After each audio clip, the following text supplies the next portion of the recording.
오늘은 말라기서 마지막 장입니다. 4장 1절부터 6절 말씀까지 함께 봉독하시겠습니다. 만군의 여호와가 이르노라. 보라, 용광로 불같은 날이 이르리니 교만한 자의 자와 악을 행하는 자는 다 지푸라기가 될 것이라. 그 이르는 날에 그들이 살라 그 뿌리와 가지를 남기지 아니할 것이로되 내 이름을 경외하는 너희에게는 공의로운 해가 떠올라서 치료하는 광선을 비추리니 너희가 나가서 외양간에서 나온 송아지같이 뛰리라. 또 너희가 악인을 밟을 것이니 그들이 내가 정한 날에 너희 발바닥 밑에 재와 같으리라. 만군의 여호와의 말이니라. 너희는 내가 호렙에서 온 이스라엘을 위하여 내 종 모세에게 명령한 법 곧 율례와 법도를 기억하라. 보라, 여호와의 크고 두려운 날이 이르기 전에 내가 선지자 엘리야를 너희에게 보내리니 그가 아버지의 마음을 자녀에게로 돌이키게 하고 자녀의 마음을 그들의 아버지에게로 돌이키게 하리라. 돌이키지 아니하면 두렵건대 내가 와서 저주로 그 땅을 칠까 하노라 하시니라. 아멘.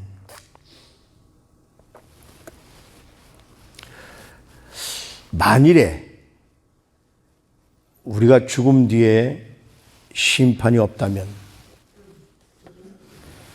죄를 짓고 살아도 악하게 살아도 악하게 산 사람이나 선하게 산 사람이나 죽음 후가 똑같다고 하면 누구도 이 땅에서 고난당하며 살려고 하지는 않을 겁니다. 그리고 이 땅에 사는 동안에 꼭 선하게 살아야 된다, 이런 것이 없을 것이죠. 그냥 쾌락을 위해서 내가 출세하기 위해서 남을 짓밟고 출세하고 편하게 살려고 하는 것이 우리 인간의 마음일 거예요. 지금도 그래. 예수 믿지 않는 사람들은 뭐 죽으면 다 똑같은데 아닙니다.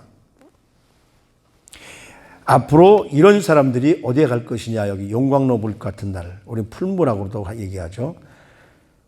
만군의 여호와가 마지막 때에 오실 때 모든 나라가, 모든 세계가 바로 용광로 같은 풀무를 준비하고 거기에 누가 하게 되느냐면 교만한 자와 악을 행하는 자. 교회 다닌다고, 오래 다닌다고 그 교회에서 자기는 몰라요. 바리새인 같아가지고 자기는 잘 섬기는 것 같은데 사람들이 보기에 교만한 사람들이 얼마나 많습니까? 그뿐입니까? 또 세상에는 얼마나 많아요. 현 정부의 사람들, 이 사람들은 하나님을 모르고 그 마지막 때를 모르기 때문에 저런 짓들을 저지르고 있는 거예요. 자기 대한민국의 국민이 표류해 갔는지 모르지만 그 총살당하고 불지르는 걸 당해도 아무 소리도 못하는 이런 잘못된 사람들. 그리고 자기 국민들한테는 얼마나 교만합니까? 자기 국민들한테는. 이런 사람들이 마지막 때가 바로 풀무가 이르는데 교만한 사람과 악한 사람은 지푸라기가 같을 것이다. 살다 보면 정말 그 교회 다니면서 직분 좀 있고 헌금 좀 한다고 남들한테는 겸손한 것 같은데 교만하게 보이는 사람들이 얼마나 많아요. 그런 사람들은 우리가 흔히 그렇습니다. 처음에는 만나서 처음 만날 때는 이 사람 참 겸손하고 교회에서 큰 일을 한다. 근데 몇 번 만나고 한참 지나다 보면 겉으로는 저런데 속으로는 엄청 교만하구나. 이런 것들이 눈에 보이잖아요. 이런 사람들을 얘기하는 겁니다. 그러니까 교만하고 악을 행하는 자. 그들이 어떤 날에 최후의 심판을 받게 되는데, 그러나 그 반대로 우리 그리스도를 믿고 참 겸손하게 사는 사람들은 그렇지 않을 것이라는 거죠. 근데 악한 사람들은 여기 보면 그들이 그 풀무에 의해서 살려지는데 뿌리와 가지를 남기지 않는다. 이 다음에 정말 우리는 그런 모습을 보게 될 겁니다. 그러니까 이 뿌리와 가지를 남기지 않는다는 것은 영원한 형벌에 있는다는 거예요. 심판받을 것이라는 거죠. 그런데 내 이름을 경외하는 너희에게는 공의로운 해가 떠올라서 치료하는 광선을 비추리니. 요한복음 1장에 보면 예수님이 이 땅에 오셨을 때에 빛으로 오셨다고 말씀하십니다. 바로 메시아가 이 땅에 오셔서 메시아를 통해서 우리의 질병뿐, 육신의 질병뿐만 아니라 영혼으로 상처 입은 자들까지도 그 의로운 해가 다 치유시켜 주신다는 것이죠. 우리를 완전한 죄에서부터 구원시켜 주실 뿐만 아니라 마지막 때에 하나님 앞에 하나님 나라에 가서 영원한 삶을 살게 해주실 것. 그래서 그분을 믿는 사람들에게는 기쁨을 주시고 억압하고 있는 모든 것들로부터 해방시켜 주실 것이라는 겁니다. 바로 예수 그리스도로 말미암아. 그래서 3절 말씀에 보면 너희가 악인을 밟을 것이니 그들이 내가 정한 날에, 마지막 때죠. 다시 우리 주님이 다시 오시는 그날에 너희가 악인을 밟을 것인데 발바닥에서 재와 같을 것이다. 그러니까 정말 우리 그리스도인들이 지금 이 땅에 사는 동안에 얼마나 많은, 특히 요즘에 얼마나 많은 수모를 받습니까? 예레미야서에 나오는 예레미야가 갇히는 것과 똑같은 일이 지금 한국에서도 벌어지고 있잖아요. 그분이 처음에 이 나라를 구해야 됩니다라고 외쳤던 것이 다 그대로 되어가고 있잖아요. 어떻게 그렇게 북한이라고 그러면 쩔쩔맬까요? 사람을 총쏴 죽이고 불태워 죽이고 나서 미안하다 한마디에, 그것도 진짜인지 모르는 그 가짜 한마디에 그냥 대통령에서부터 국회의원 여당까지 그냥 거기에 매달리는 이런 모습을 보면서 이게 정말 무슨 이런 나라가 다 있을까라고 정말 안타까운 모습뿐입니다. 그런데 바로 우리 주님이 오셔서 우리의 그런 상처받은 일들, 이 세상에 살면서 물론 육신적으로도 힘들 때도 있지만 그리스도인으로서 같은 그리스도인끼리 상처받았던 것들, 이런 것들을 우리 주님께서 다 치유시켜 주신다는 것이죠. 그때가 되면 송아지가, 큰 소들은 몰라도 송아지가 외양간에 같이 있으면 얼마나 답답해요. 우리 아이들이 꼼짝 못하게 하면 얼마나 좀이 쑤셔요. 그냥 풀어놓으면 신나게 뛰어다니는 것처럼 그렇게 하나님께서 우리를 진리로 말미암아 자유를 주시겠다는 겁니다. 그러니까 예수 그리스도를 믿는 자들에게는 바로 그 회복과 승리와 기쁨이 넘치게 될 것이고, 교만한 자들, 악인들, 하나님을 믿지 않는 자들에게는 패배와 징벌이 따를 것이라는 거죠. 그게 제일 안타까운 모습이 뭐냐면 자기는 남들 보기에 그 올바로 하나님을 믿는 것 같습니다. 왜? 오랫동안 믿으면서 이 그 교회에, 그리고 이 기독교의 그 공동생활에 익숙해져 있기 때문에. 그런데 하나님이 보시기에는 아니거든요. 왜? 그 속에 교만한 모습이 있고 악한 모습이 있으니까. 그런데 그런 사람들은 이 땅에서도 제대로 살지도 못하고 하나님 앞에 올라가지도 못하고 얼마나 불쌍한 사람들입니까? 그런 사람들을 위해서 우리는 그 사람이 잘못이 아니라 그 사람 속에서 역사하는 악한 사탄의 세력을 물리쳐달라고 기도해 줘야 그것이 올바른 것이죠. 근데 그게 이렇게 쉽지는 않죠. 성령님에 의지하시길 바랍니다. 그러면서 이제 4절 말씀에 보면 4절부터 6절 말씀은 말라기의 마지막입니다. 말라기의 마지막이라는 것은 소선지서의 마지막이고 온 구약의 마지막입니다. 그리고 이제는 예수 그리스도께서 오실 신약으로 넘어가는 바로 그 연결고리가 바로 이 4절부터 6절까지 말씀인 거죠. 너희는 내가 호렙에서 온 이스라엘을 위하여 내 종 모세에게 명령한 법, 곧 율례와 법도를 기억하라. 지금 이 말라기 선지자가 그 말씀을 선포할 때 이 유대 땅 유대 사람들이 너무 부패해 있다는 거예요. 그래서 너희가 내가 모세를 통해서 너에게 준 모든 율례와 법도를 지켜서 살라.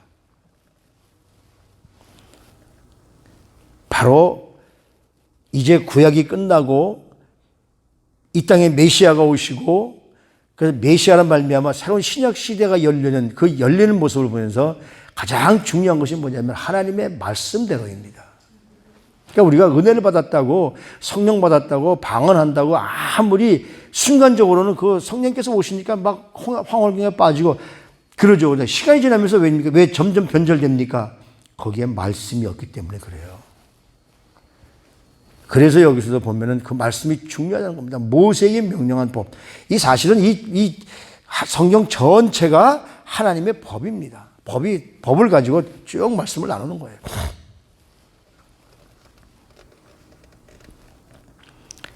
그래서 그 예수님께서 이 땅에 오실 때 보라 여호와의 크고 두려운 날이 이르기 전에 내가 선지자 엘리야를 너에게 보내리니. 크고 두려운 날이 언제일까요? 오기 전에. 마지막 때입니다. 우리 주님 재림하실 때. 근데 우리 주님이 초림하실 때 우리 주님과 함께 선지자 엘리야를 너에게 보내겠다. 이미 내 이름을 경외하는 너에게는 공의로운 해가 떠올라서 치료하는 광선을 비추리니. 그래서 영육간에 하나님의 우리 주님의 놀라운 빛으로 말미암아 육신이 치유되고 우리 심령이 치유되고 그 심령이 치유되는 그 주님이 이 땅에 오시기 위해서 먼저 우리 성경에 있는 대로 주의 길, 바로 예수님의 길을 예배하러 온 사람이 누구냐? 바로 엘리야라는 거예요. 그가 누구냐? 바로 세례 요한이죠. 그는 엘리야처럼 약대 털옷을 입고 광야에 살면서 메뚜기가 석청을 먹는 털옷을 입은. 그래서 우리 하나님께서 우리를 구원하시기 위해서 율법을 주셨는데 이 율법이 우리를 완전히 구원하는 것은 아니에요. 율법은 우리로 말미암아 내가 죄를 지었다는 것을 깨닫게 할 뿐이지 그것을 끊어내는 거예요. 그래서 우리 사도 바울이 뭐라고 그럽니까? 율법은 몽학 선생이다. 나를 발견하게 하는 것이다. 나를 깨닫게 하는 것이다. 그럼 우리가 변화될 수 있는 것은 바로 예수 그리스도를 우리 삶에 모시는 길. 바로 성령께서 오셔서 말씀을 통해서 율법을 통해서 우리가 깨닫고 예수 그리스도로 말미암아 우리의 모든 죄를 하나님 앞에 회개할 때에 하나님은 우리에게 은혜의 선물을 주십니다. 그러니까 그 말씀에 복종할 때, 말씀대로 살려고 할 때, 하나님의 법도대로 살려고 할 때, 내가 만든 법이 아니라 하나님의 법도대로 살려고 할 때, 이 악한 사람들은 뭐냐면 자기가 법이에요. 자기 말을 안 따르면 이 교만한 사람들의 특징입니다. 그러니까 대한민국에 보십시오. 대한민국에 엄연히 법이 존재하는데 법도 없지 않습니까, 지금? 자기 마음대로. 권력이 좀 있다고, 좀 힘이 있다고. 이건 비단 나라뿐만 아니라 교회도 마찬가지입니다. 내가 좀 여기에 무슨 공헌했다고, 내가 이 교회에 뭐 좀 했다고, 그리고 내가 이 교회에 헌금 좀 한다고, 이런 사람들 때문에 교회도 욕을 먹게 되는 거죠. 구원은 그런 행동에서 오는 것이 아니라 바로 우리가 하나님 앞에 얼마나 올바로 서느냐에 따라서 구원이 오는 것이죠. 그래서 그 먼저 온 엘리야, 우리가 이제 성경에서 보면, 신약 성경에서 보면 바로 세례 요한인데 그 세례 요한이 아버지의 마음을 자녀에게로 돌이키게 하고 자녀들의 마음을 그들의 아버지에게로 돌이키게 하리라. 그런데 돌이키지 아니하면 이렇게 말합니다. 그러니까 세례 요한이 요단강가에서 제일 먼저 우리 주님보다 먼저 와서 세례를 베풀면서 뭐라고 말합니까? 회개하라, 천국이 가까웠느니라.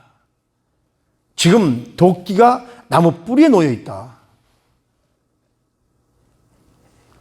중요한 것은 정말 우리가 하나님 앞에 올바로 회개하는 모습을 가지고 그래서 주님을 내 삶의 주인으로 모시는 겁니다. 나는 모신 것 같고 나는 한 것 같은데 거기에 성령님이 계시지 않고 하나님을 모르니까 자기는 올바른 일을 하는 것 같은데 상대방들이 상처를 받고 상대방들이 힘든 그 상황을 만들게 하는 거예요. 그러니까 진정한 하나님의 사람들은 절대로 남들에게 상처를 주지 않습니다. 뭡니까? 아버지를 마음을 그 자녀들에게, 자녀들의 마음을 아버지에게 뭐예요? 하나님의 마음을 갖게 하는 것이죠. 그것이 뭡니까? 크리스찬입니다. 크리스찬이라는 말이 작은 그리스도라는 말이잖아요. 이따가도 이 말씀이 함께 나눠질 텐데 바나바를 통해서 바울을 데리고 안디옥에 왔을 때 바나바는 착한 사람이다. 바나바는 선한 사람이다. 오늘 양선에 대한 말씀이거든요. 그 바나바는 선한 사람이라고 나와요. 그 사람이 무슨 일을 합니까? 바울이 지금 다소에 가서 딸을 지금 있는데 그를 데리고 와서 그를 데리고 와서 예수님의 제자들과 함께 하나가 될 수 있도록 만들어준 사람이 바로 바나바거든요. 하나님이 원하시는 분은 그런 사람이죠. 분리된 것을 하나로 만드는 사람. 자기가 분리시키면서 남들 보고 분리시킨다고 하는 그런 사람들이 아니라, 그러니까 세례 요한은 모든 백성들의 마음을 준비시켜서 회개시켜서 우리를 구원하러 오시는 예수님께로 마음을 돌리고자 하는 자. 내 뒤에 오는 이는 능력이 많아서 나는 그분의 신발 끈을 들기조차 감당할 수 없는 분이 오시는데 나는 여러분들에게 물로 세례를 주지만 그분은 여러분들에게 불로 세례를 주실 겁니다. 그 불을 통해서 여러분들이 변화되어지고 여러분들이 회개를 해야 마지막 때에. 여기 있잖아요. 그렇게까지 하나님의 말씀을 두고 오실 메시아를 선포했는데도 불구하고 그분을 받아들이지 않으면 두렵건대 내가 와서 저주로 그 땅을 칠까 하노라. 하나님이 하시는 거예요. 이 마지막 때. 근데 신약 성경에 보면 반반인데 우리 요 전에 말라기서 앞에 스가랴서에 보면 어땠습니까? 3분의 1이에요. 믿는 자들 가운데 3분의 1. 정말 조심해야 됩니다. 우리가 3분의 1에 들기 위해서 정말 하나님 앞에 올바로 서야 될 줄로 압니다. 주님은 지금도 변함없이 우리를 사랑하고 계세요. 이 말라기서 마지막 장, 이 4장이 그 특히 4절부터 6절 말씀이 구약에서 신약으로 넘어가며 이젠 메시아를 땅에 보내주셔서 우리를 지금까지는 구약시대까지는 일반 백성들이 하나님 앞에 가려면 제사장을 통해서 거기서 내 죄를 회개하고 그분이 우리 죄를 짊어지시고 1년에 한 번씩 대속죄일 날, 지금 나팔절을 끝나고 이제 속죄일이 되잖아요.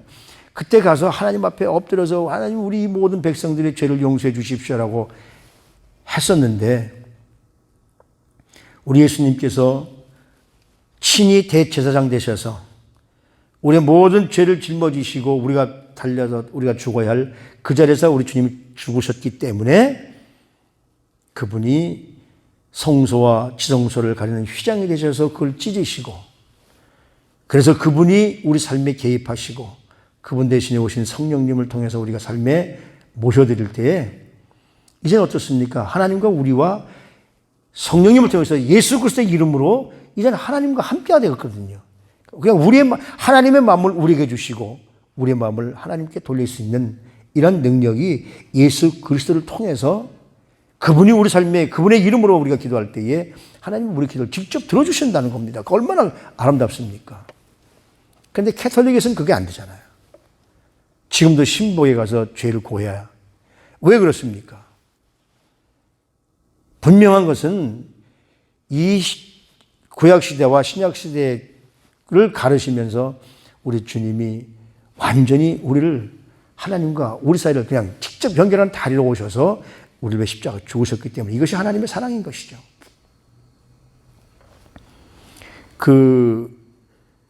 일본 수도 동경역에 가면은 동상이 하나 있다고 그래요.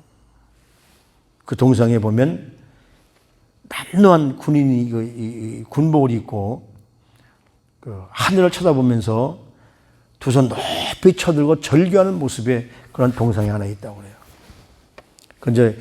그게 어떻게 된 거냐면 2차 대전이 끝나고 2차 대전에 일본이 전쟁을 일으켰다고 그래서 마지막에 전범들을 색출해서 그 전범들이 2,000명이나 되는 전범들이 처형당하기도 하고 감옥에 갇히기도 했었는데 폐허가 된 동경에 전범으로 붙잡혀갔던 사람들의 아내와 자녀들, 사랑하는 남편과 사랑하는 아버지가 전범으로 잡혀가는 모습을 보면서 얼마나 절망했을까요? 그러면서도 소망을 가지고 몸부림치는 사람들. 근데 그 동상 이름 밑에 하나 써 있는데 히라버로 뭐라고 써 있냐면 해 아가페라고 써 있다고 그래요. 해 아가페. 사랑으로라는 이야기죠. 이 해가 그러니까 사랑으로라는. 그것도 그냥 사랑이 아니라 아가페 사랑. 그것이 그 전범으로 이제 아버지가 그 잡혀가고 아들이 잡혀가고 남편이 잡혀가고 그런 모습 속에서 그 남아있는 가족들, 유족들이 그 가운데에 그리스도인들이 우리가 할 것은 아무것도 없고 하나님이 우리에게 하셔야 됩니다는데 그 하나님이 하셔야 된다는 말을 그대로 쓸 수 없으니까 해 아가페라는 말을 거기 써놓은 것이죠. 사랑으로. 전능자의 사랑으로. 거기는 하나님의 사랑으로는 뜻이 있는 건데 그걸 동상을 세울 때 그 뭡니까 전범자의 자녀들이 서로서로 돈이 많지 않으니까 서로서로 그거 다 모금을 해서 만든 거라 그래요. 그것이 오랜 세월을 해서 지금은 그들이 무슨 뭐 이 해 아가페라는 뜻이 무엇인지 모르겠지만은 그 당시에 그걸 칠 때만 해도 그들은 그걸 알면서 우리에게 소망을 달라고. 지금도 우리에게 가장 중요한 것은 바로 하나님의 사랑입니다. 그들이 지금 사람들이 그걸 알는지 모르는지 그건 모르겠지만은 그런 모습을 보면서 정말 우리 그리스도인들이 하나님의 사랑이 우리 가운데 넘친다면 그것이 바로 우리를 구원하시고자 하는 하나님의 변함없는 사랑인 줄로 믿습니다. 신약에 와서 예수 그리스도 이 땅에 보내주셔서 우리를 살리게 하신 것이 하나님의 사랑이니까요.